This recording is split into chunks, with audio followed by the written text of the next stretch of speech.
Good evening, and welcome to Truth Report. I'm Alex Truth, and tonight we're covering 3 stories that expose a pattern you need to understand. From the streets of Manila to the courtrooms of America, people are fighting back against systems designed to exploit them.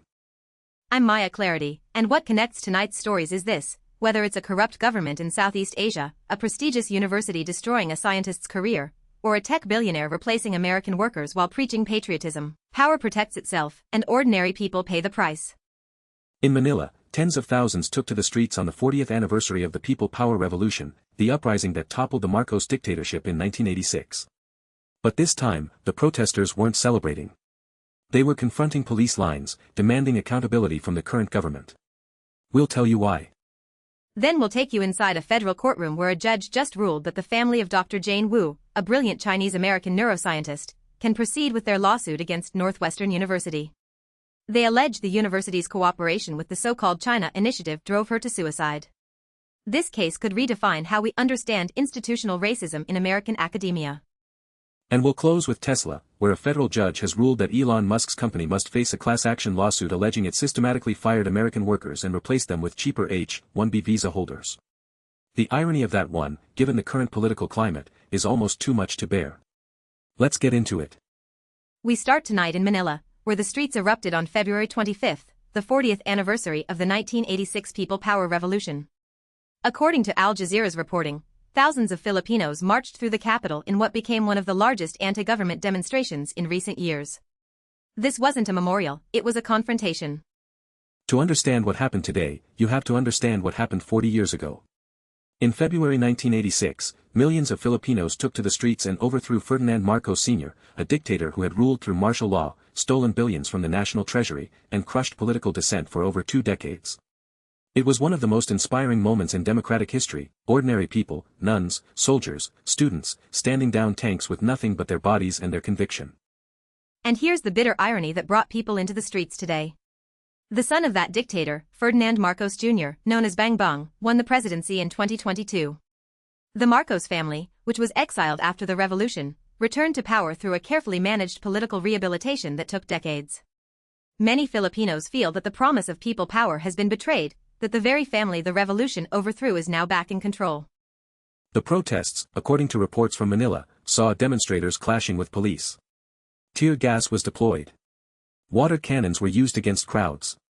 And the central demand from protesters was straightforward: accountability for corruption, transparency in government spending, and an end to what opposition groups describe as a systematic looting of public resources. These aren't abstract grievances. The Philippines has one of the highest poverty rates in Southeast Asia, and protesters argue that corruption at the top is directly responsible for suffering at the bottom. What struck me about the footage and reporting coming out of Manila is the composition of the crowds. This wasn't just the usual political opposition. You had labor unions, student groups, church organizations, farmers' cooperatives, indigenous rights advocates, a broad coalition that mirrors the original People Power movement. When you see that kind of diverse mobilization, it tells you something fundamental about the depth of public anger. And let's talk about the police response, because it matters.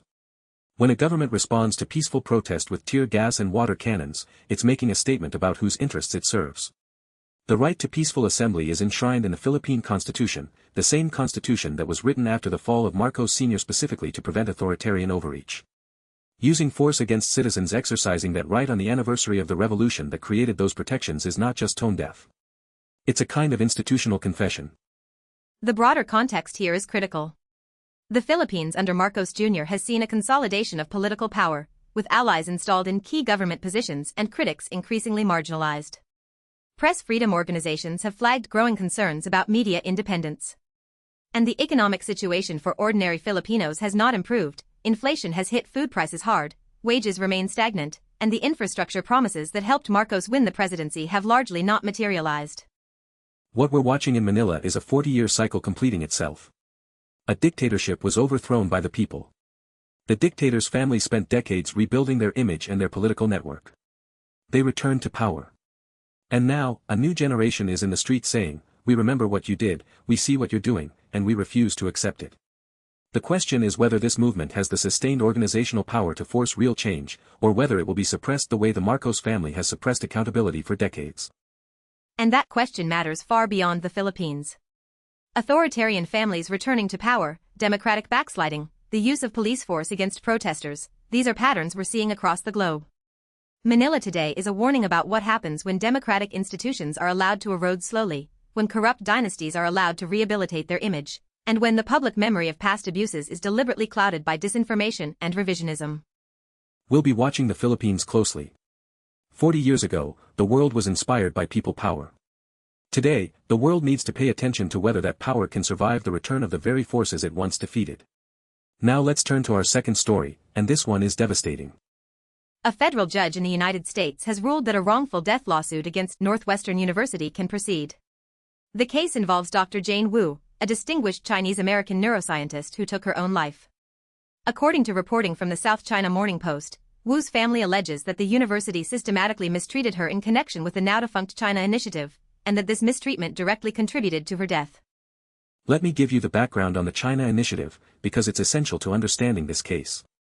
Launched in 2018 under the Trump administration's Department of Justice, the China Initiative was ostensibly designed to counter Chinese economic espionage and intellectual property theft. In practice, it became something very different, a broad dragnet that disproportionately targeted researchers of Chinese descent at American universities, often on flimsy or fabricated grounds. The numbers tell the story. Case after case brought under the China Initiative collapsed. Professors were arrested, publicly humiliated, had their careers destroyed, and then had charges dropped or were acquitted at trial. The initiative was formally ended in 2022 after the Biden administration acknowledged that it had created a perception of unfair targeting based on ethnicity. But by then, the damage was done. Careers had been ruined. Lives had been shattered. And in the case of Dr. Jane Wu, a life was lost. Dr. Wu was, by all accounts, a brilliant scientist.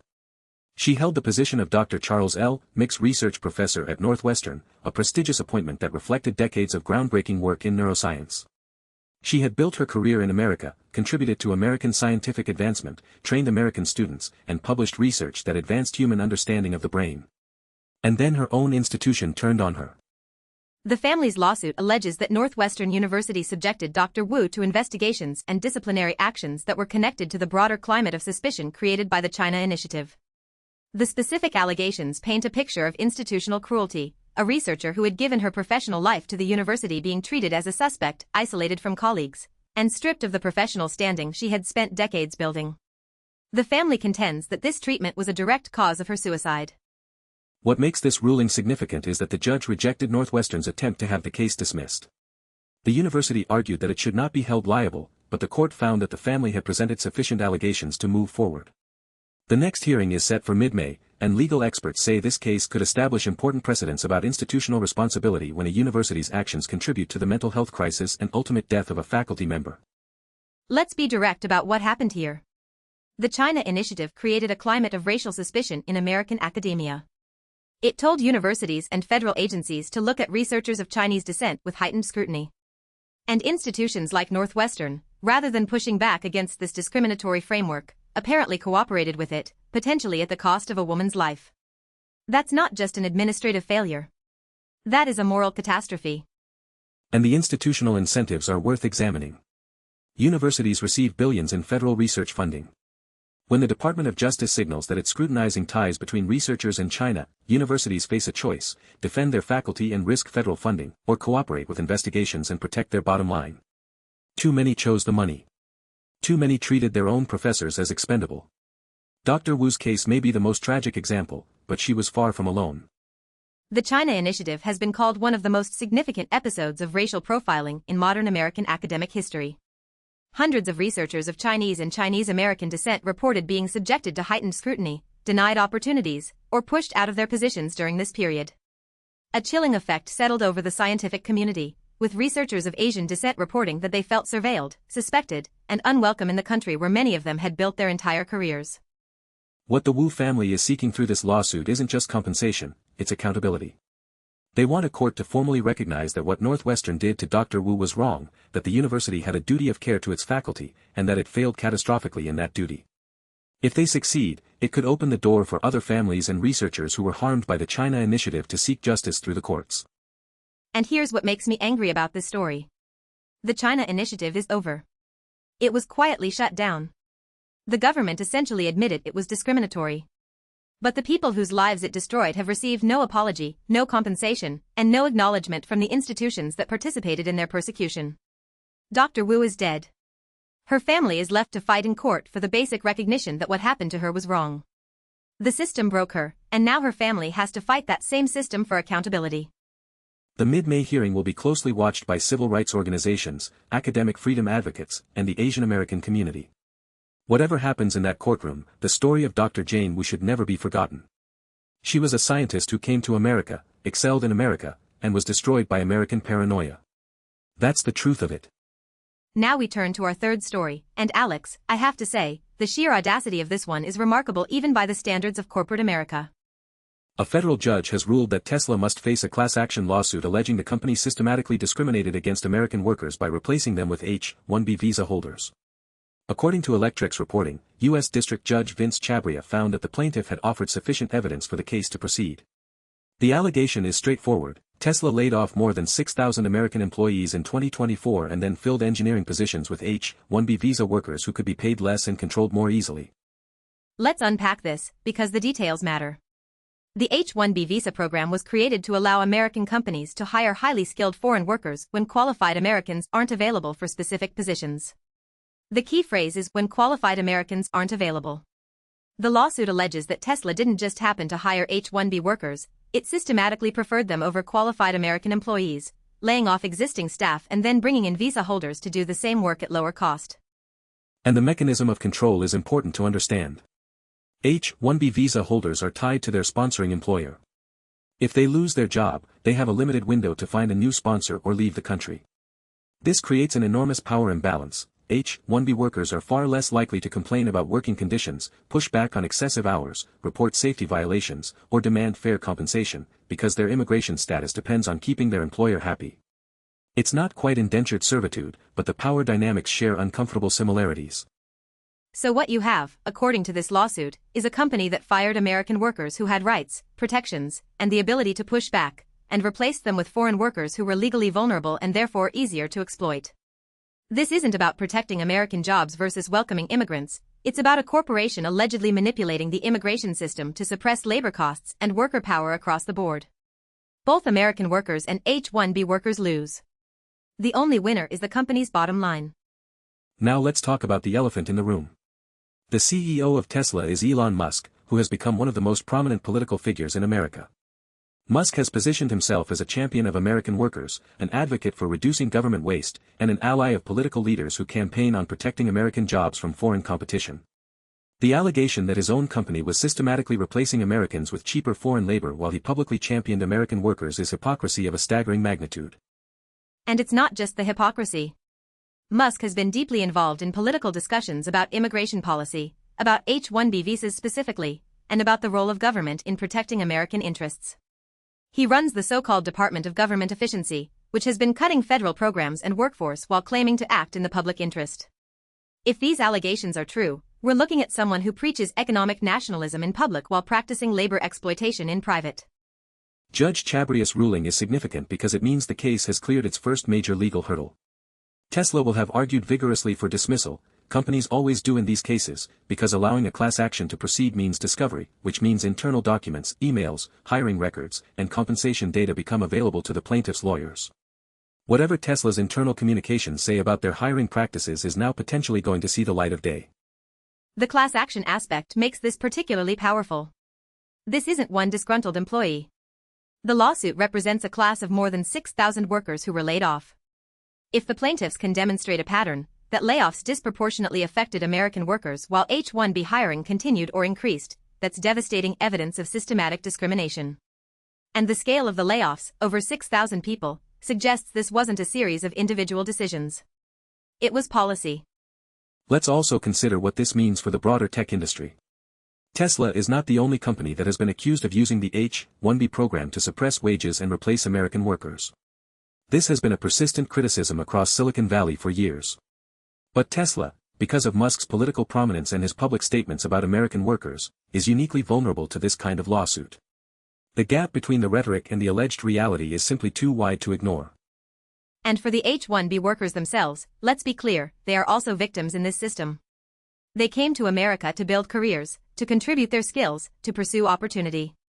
Being used as tools of labor cost suppression, being put in a position where they can't advocate for themselves because their visa depends on their employer's goodwill, that's exploitation too. A just immigration system would give these workers portability and independence. Instead, the current system makes them dependent on the very companies that may be using them to undercut domestic workers. The next phase of this lawsuit will be discovery, depositions, and eventually trial. We'll be following it closely, because what comes out of Tesla's internal files could reshape the national conversation about corporate labor practices, immigration policy, and the gap between what powerful people say and what they actually do. Now, Alex, let's step back and look at these three stories together, because the connections are profound and they reveal something important about the world we're living in right now. You're right, Maya. On the surface, these stories seem unrelated: a protest in Manila, a university lawsuit in Illinois, a labor case against a car company in California. But the thread that runs through all three is the same: powerful institutions exploiting vulnerable people, and those people fighting back through the tools available to them, the streets, the courts, and the legal system. In Manila, you have a political dynasty that was overthrown by the people, rehabilitated its image over 4 decades, and returned to power. Now it's using police force against citizens who dare to demand accountability. In Chicago, you have a prestigious university that allegedly cooperated with a discriminatory federal program and destroyed a scientist's life in the process. In California, you have a corporation led by one of the world's richest men allegedly manipulating the immigration system to suppress labor costs while publicly championing the very workers it was displacing. The common denominator is impunity, the belief by those in power that they can act without consequences. The Marcos family believed they could return to power and avoid accountability for decades of corruption. Northwestern believed it could participate in the persecution of Chinese-American researchers without liability. Tesla believed it could lay off thousands of Americans and replace them with cheaper labor without legal consequence. In each case, they were wrong, or at least, they're being challenged. And that's the hopeful part of tonight's broadcast. In every one of these stories, people are refusing to accept impunity. Filipino protesters are in the streets despite tear gas and water cannons.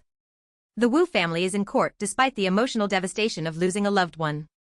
Thousands of former Tesla employees are pursuing a class action despite the resources of one of the world's largest corporations. The fight for accountability is happening simultaneously on multiple fronts, across multiple continents, against multiple forms of institutional abuse. But let's be honest about the obstacles. The protesters in Manila face a government with police power, media influence, and the machinery of the state. The Wu family faces a university with enormous legal resources and institutional reputation to protect. The Tesla plaintiffs face a company run by someone with virtually unlimited wealth and significant political connections. The power asymmetry in each of these fights is enormous, and history teaches us that power does not yield easily.